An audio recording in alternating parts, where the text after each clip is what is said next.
సింహం వారికి గనక చూసుకున్నట్లయితే మీ యొక్క లగ్నంలో కేతువు యొక్క ప్రభావం ఉంది. కేతు గ్రహం ఏదైతే ఉందో కేతువు ఆధ్యాత్మికమైనటువంటి విషయాలను చూపిస్తూ ఉంటాడు. అయితే మీకు లగ్నంలో కేతువు, సప్తమంలో రాహువు, 3లో బుధుడు, 4లో శుక్రుడు, రవి, కుజుడు, అదేవిధంగా యొక్క కుజుడు రవి 17వ తేదీ నుంచి మారుతున్నాడు, కుజుడేమో 7వ తేదీ నుంచి మారిపోతున్నాడు, 15 నుంచి మారుతున్నాడు రవి. అలాగే ఈ అష్టమ శని. అయితే వీటి గురించి ఫలితాలు ఏమున్నాయి, ఏ విషయాల పట్ల కించిత్ జాగ్రత్త వహించాలి, మరియు ఏ దేవత ఆరాధన చేసుకుంటే మీకు ఈ డిసెంబర్ మాసంలో బాగుంటుంది అనేటువంటి విషయాలు చెప్తుంది నేనైనప్పటికీ కూడా చెప్పిస్తుంది సాక్షాత్ లలిత అమ్మవారిగా భావిస్తూ. ముఖ్యంగా ఇక్కడ లగ్నకేతువు తెలియని ఒక వైరాగ్య విరక్తి సంబంధించిన ఆధ్యాత్మికతతో కూడినటువంటి ఫలితాలను ఇక్కడ మీకు కనబడేలా చేస్తూ ఉంటాడు. మధ్యవర్తిత్వంగా కొన్ని ఉండి మీడియేటింగ్ ద్వారా కొంత ధనయోగం అనేటువంటిది చూపిస్తుంది. రియల్ ఎస్టేట్ అనుకోండి, దళారీలుగా అనుకోండి, బ్రోకరేషన్ అనుకోండి, మీడియేటింగ్ అనుకోండి, మార్కెటింగ్ రిలేటెడ్ రంగాలు అనుకోండి, అటువంటి వాటి మూలంగా ధనయోగం అయితే ఉంది. కొద్దిగా తల్లిగారికి ఏదైనా కాస్త బీపీ ఇట్లాంటివంటి కొంచెం చూసుకోండి. అలాగే ప్రాపర్టీస్ మూలంగా ధనయోగం బలంగా ఉంది. ఇంజనీరింగ్ రంగాల్లో ఉండేటువంటి వారు, ఇంజనీరింగ్ కంప్లీట్ అయినటువంటి వారికి ఓన్గా ఏదైనా వాళ్ళ ఆఫీసెస్ పెట్టుకుని ఇట్లాంటివి బలంగా చూపిస్తున్నాయి. అలాగే ఇక్కడ కొంత విద్యార్థులకి చేసేటువంటి విద్యా సంబంధించిన విషయంలో కొంత స్ట్రెస్ అనేటువంటిది కంటిన్యూ అవుతూ ఉంటుంది. విదేశీ సంబంధాలు కుదరడం, సప్తమంలో రాహు ఉన్నందుకు విదేశీ సంబంధాలు కుదురుతాయి ఎక్కువగా చెప్పాలంటే. అయితే ఇక్కడ ఇంజనీరింగ్ రంగాల్లో ఉండేటువంటి వారికి, ముఖ్యంగా ఈ సింహరాశి వారికి కొత్త అవకాశాలు రానున్నాయి, అందులో ఎటువంటి సందేహం లేదు. విదేశీ వివాహ సంబంధించిన ప్రయత్నాలు సక్సెస్ అవ్వడం, విదేశాల్లో ఉండేటువంటి వారు మీకు ఇన్వెస్ట్మెంట్స్కి సపోర్ట్ చేయడం అనేటువంటిది బలంగా చూపిస్తుంది, గుర్తుపెట్టుకోండి.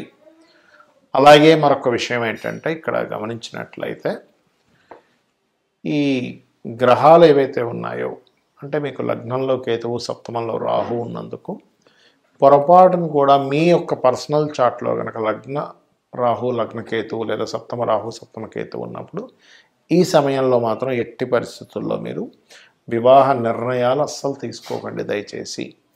ఇక వర్క్ ఫ్రమ్ హోమ్ అంటే ఇంటి నుంచే విద్యా సంబంధించిన, ఉద్యోగ సంబంధించిన ప్రయత్నాలు చేసేటువంటి యోగం కనబడుతుంది. మీ యొక్క జీవిత భాగస్వామికి కూడా విదేశీ కంపెనీల్లో కానీ విదేశాల్లో ఉండేటువంటి వారికి కానీ ఉద్యోగ అవకాశాలు రానున్నాయి మొదటి 20 రోజుల్లో, గుర్తుపెట్టుకోండి.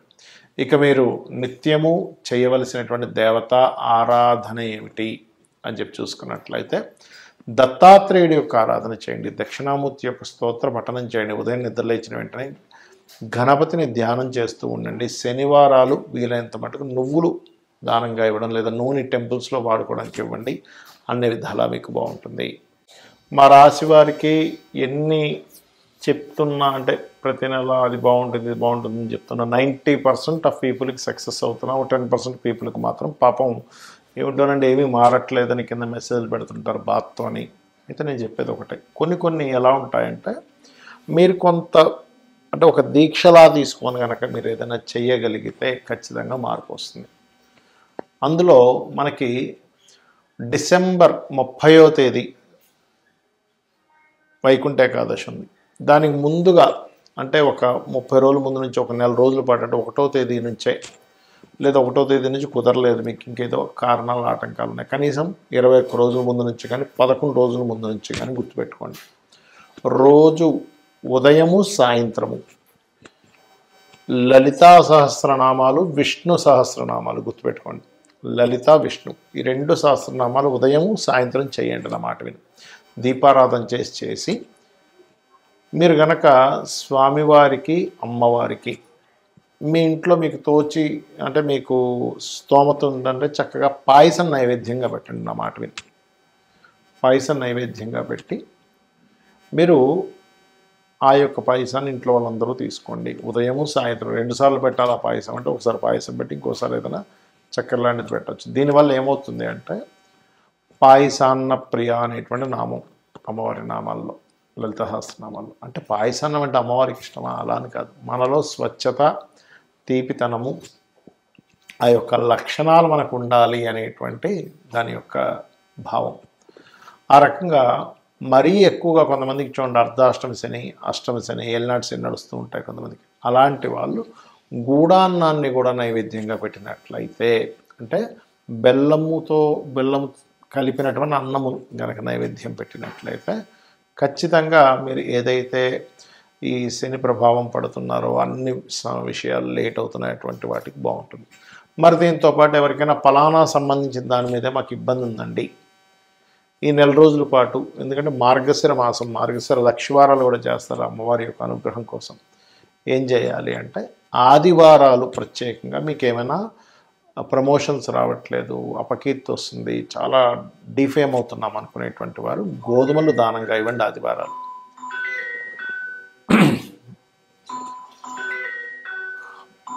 మరియు మానసికమైనటువంటి రుగ్మతలు, మానసికమైనటువంటి స్ట్రెస్ ఎక్కువగా ఉంది అనుకునేటువంటి వారు సోమవారాలు మీరు ఏం చేస్తారంటే బియ్యము దానంగా ఇవ్వండి. కేజీంబో బియ్యము, వైట్ కలర్ వస్త్రం, అలాగే గోవులకి ముల్లంగి తినిపించడం చేయండి. ఖచ్చితంగా మీరు ఏదైతే మానసిక స్ట్రెస్ ఉందో అది ఖచ్చితంగా పోతుంది.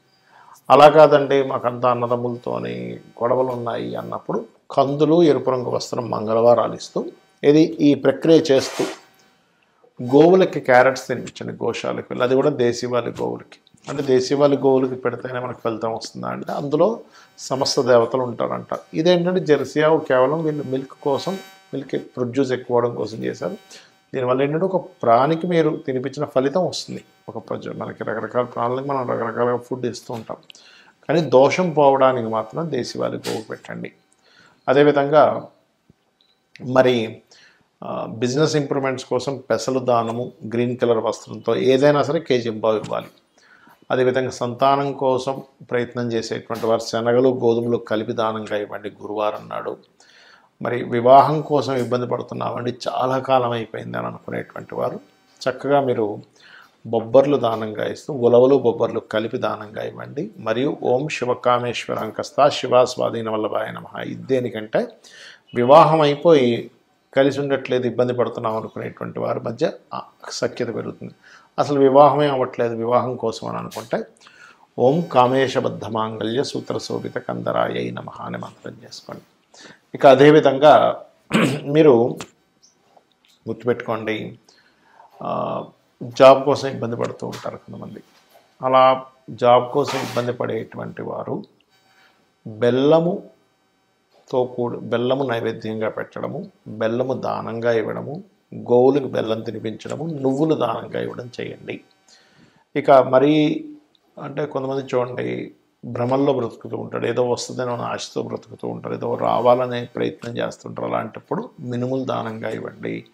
ప్రతిదీ కూడా ఆటంకాలు ఏర్పడుతున్నాయి, ఇంకా పొద్దున్న లేచినప్పటి నుంచి ఆటంకాలు ఏర్పడుతున్నాయి అనుకునేటువంటి వారు నిత్యము గణపతి ఆరాధన చేస్తూ గోవులకి గ్రాసము తినిపించడము, ఉలవలు దానంగా ఇవ్వడము, కేతుగ్రహం దగ్గర దీపారాధన చేయండి. ఇవన్నీ ఏంటంటే మీ జాతకం తెలిసినా తెలియకపోయినా మీకు జరుగుతున్నటువంటి ఇబ్బందుల నుంచి బయటపడడానికి చక్కటి రెమెడీ పనిచేస్తుంది. ఇలా చేయండి, ఖచ్చితంగా అమ్మవారి అనుగ్రహం మీరు పొందండి. శ్రీమాత్రే నమః.